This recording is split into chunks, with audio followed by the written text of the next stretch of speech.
Halo Malaysia, terima kasih kerana sudah menonton video ini.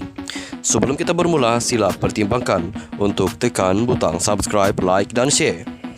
Berita perkembangan politik semasa dalam negara, perkembangan negara dan semuanya ada di dalam channel ini. Terima kasih kerana sudah menonton.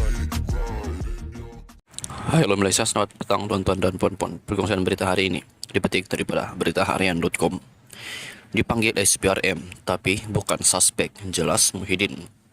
Berita penuh, Pengerusi Perikatan Nasional PN Tan Sri Muhyiddin Yassin mengesahkan beliau sudah memberi keterangan kepada Suruhanjaya Pencegahan Rasuah Malaysia SPRM mengenai projek Jannah Wibawa.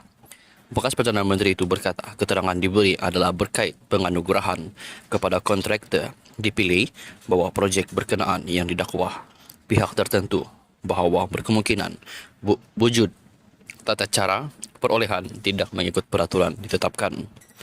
Muhyiddin menjelaskan agensi itu memaklumkan beliau dipanggil memberi keterangan bagi melengkapkan siasatan dan bukan suspek yang dikaitkan untuk sebarang tindakan pendakwaan.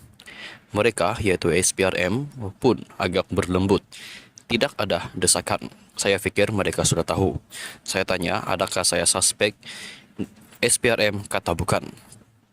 Saya tanya sama ada, mungkin saya akan dituduh SPRM hanya minta saya menjelaskan hal-hal yang ditanya. Saya menjelaskan juga apabila ditanya SPRM, saya kenal atau tidak kontraktor. Saya kata tidak kenal. Tak pernah berjumpa pun dengan mereka.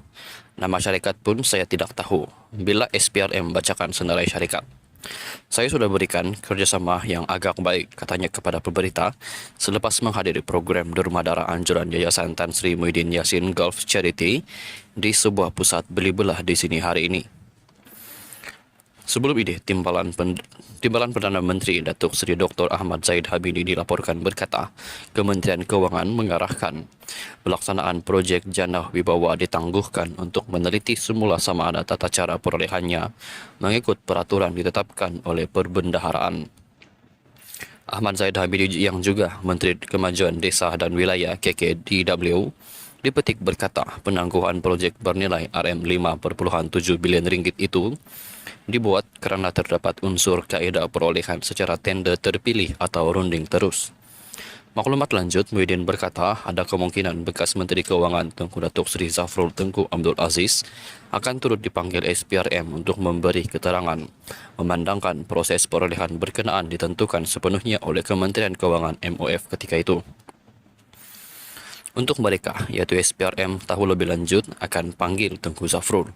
Itu terserah kepada mereka. Jadi maknanya, itu saja spesifik berkenaan Jannah Wibawa. Tiada kena dengan tuduhan RM600 bilion, RM570 bilion, RM85 bilion atau RM4.5 bilion. Hal ini semua kita tahu. Ia adalah tuduhan serius. Saya tidak terbabit. Saya bukan orang yang meluluskan. Saya tidak kenal sesiapa. MOF yang mempertimbang. Itu yang saya sudah jelaskan kepada SPRM, katanya.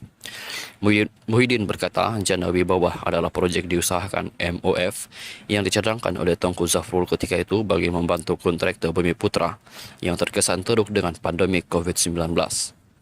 Kalau tak dibantu, sebab sebahagian besar sudah gulung tikar. Idea itu datang daripada Tengku Zafrul dan saya setuju. Di bawah kepada kabinet dan kabinet luluskan. Kemudian kita laksanakan dengan meminta Persatuan Pemborong Bumi Putra mengemukakan nama-nama kontraktor yang diluluskan oleh CIDB, Lembaga Pembangunan Industri Pembinaan, dengan jumlah grade 3 hingga 5 bintang. Ini saja yang boleh mohon. Itu sudah diserah oleh Persatuan Bumi Putra, ada lebih 54 syarikat. Peraturan ini dibuat oleh pihak Menteri Kewangan dan mempunyai kuasa penentu dan pemilih juga adalah Menteri Kewangan, katanya. Beliau berkata selain MOF, ada agensi lain yang turut menilai, mempertimbang dan memperhalusi setiap permohonan syarikat yang mahu menyertai projek itu. Di sini yang terbabit dalam soal pejabat Perdana Menteri ketika pentadbiran Muhyiddin Yassin adalah menyalurkan nama-nama syarikat. Submit, kemukakan kepada kita syarikat yang sudah memenuhi kriteria itu kategorinya.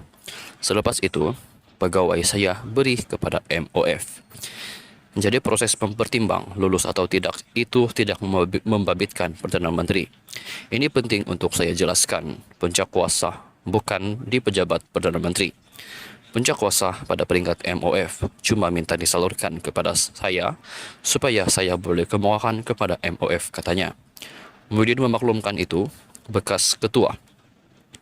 Muhyiddin memaklumkan ketika itu bekas Ketua Setiausaha Perbendaharaan KSP, Datuk Seri Asri Hamidin, mencadangkan supaya pejabat Perdana Menteri memproses permohonan projek berkenaan, tetapi beliau menolaknya.